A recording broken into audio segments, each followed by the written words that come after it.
Hello everyone, in today's video I'm going to walk you through how to add Vanilla Visa gift card to Cash App. Now adding Vanilla Visa gift card directly to Cash App isn't straightforward as Cash App doesn't support linking most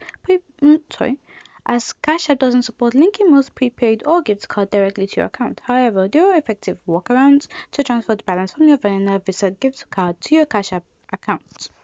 Method 1. Transfer through PayPal. Link your gift card to PayPal. Log into your PayPal account, navigate to the wallet section and click link a card and enter your Vanilla Visa gift card details.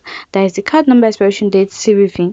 Once the card is linked, transfer the balance from your gift card to your linked bank account. Ensure the bank account linked to PayPal is also linked to your Cash App. In Cash App, tap the banking tab, then add cash and enter the amount to transfer from your bank to Cash App.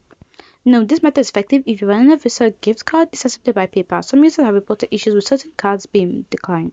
Method 2. Sell the gift card for cash. If the PayPal method doesn't work, consider selling your Vanilla Visa gift card.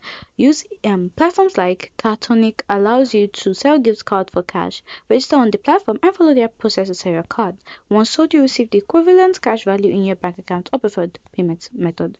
With the cash in your bank account, open Cash App, tap the banking tab, select add cash and enter the amount to transfer to your Cash App balance. Note, selling your gift card may result in receiving slightly less than the card's face value due to platform fees or exchange rate. Important to consider card activation. Ensure your Vanilla Visa gift card is activated and registered with your name and billing address. Some platforms require this for verification. Fees. Be aware of any fees associated with transferring funds through PayPal or selling your gift card on exchange platforms. Scams. Avoid unofficial methods or third-party services that promise to transfer gift card balances to Cash App as they may be fraudulent. Hope you found the video helpful. If you did, don't forget to like, subscribe, and comment down below.